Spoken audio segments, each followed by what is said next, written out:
Iran യുദ്ധത്തിനിടയിൽ പുതിയൊരു ഇടിവിലാണ് ഓഹരി വിപണി.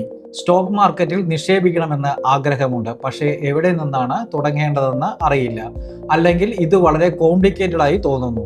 അങ്ങനെയുള്ളവർ മനസ്സിലാക്കാൻ 6 കാര്യങ്ങൾ പറഞ്ഞു തരാം. ആദ്യമായി ബേസിക്സ് മനസ്സിലാക്കണം.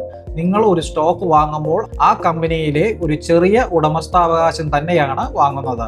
രണ്ടാമത്, ഒരു വ്യക്തമായ ലക്ഷ്യം നിശ്ചയിക്കുക. നിങ്ങൾ നിക്ഷേപിക്കുന്നത് സമ്പത്ത് സൃഷ്ടിക്കാനോ റിട്ടയർമെന്റിനോ അല്ലെങ്കിൽ ഫിനാൻഷ്യൽ ഫ്രീഡത്തിനോ? ലക്ഷ്യം അറിയുമ്പോൾ തീരുമാനങ്ങൾ എളുപ്പമാകും. മൂന്നാമത്, ഒരു വിശ്വസനീയ ബ്രോക്കറിലൂടെ ഡിമാറ്റ് അക്കൗണ്ടും ട്രേഡിംഗ് അക്കൗണ്ടും തുറക്കണം. സ്റ്റോക്ക് മാർക്കറ്റിലേക്ക് പ്രവേശിക്കാനുള്ള പ്രധാന ഗേറ്റാണ് ഇത്. നാലാമത്, റിസർച്ച് ചെയ്യാതെ ഒരിക്കലും നിക്ഷേപിക്കരുത്. കമ്പനിയുടെ ലാഭം, വളർച്ച, ഭാവി സാധ്യതകൾ എല്ലാം പരിശോധിക്കണം. ടിപ്പുകൾ കേട്ട് മാത്രം നിക്ഷേപിക്കുന്നത് അപകടകരമാണ്. അഞ്ചാമത്, ചെറിയ തുകയോടെ തുടങ്ങുക. എല്ലാ പണവും ഒരേ സ്റ്റോക്കിൽ ഇടരുത്. പകരം വിവിധ കമ്പനികളിലേക്ക് പണം വിഭജിക്കുക.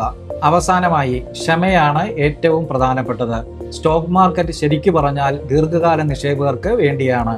ഓർക്കുക, സ്റ്റോക്ക് മാർക്കറ്റിൽ സമ്പത്ത് ഒരു ദിവസം കൊണ്ട് ഉണ്ടാകില്ല.